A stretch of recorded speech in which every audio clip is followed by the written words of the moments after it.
Cystadleuaeth Celf blwyddyn 1 a 2.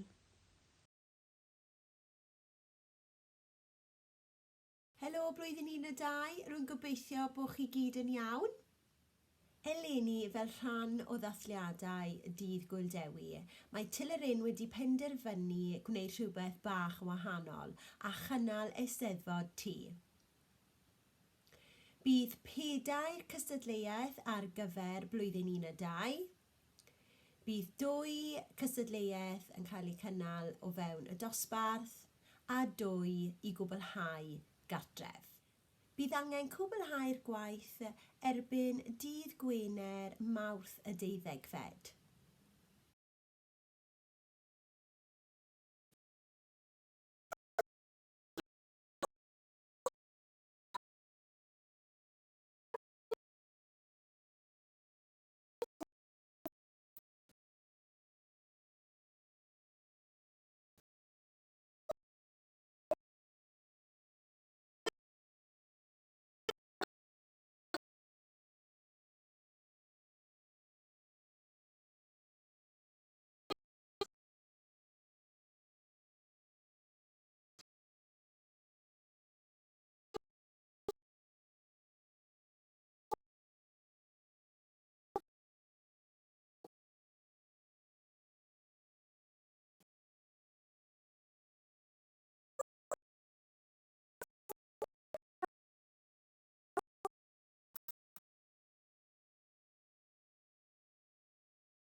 Mwynhewch y gystadleuaeth bawb a phob lwc i chi.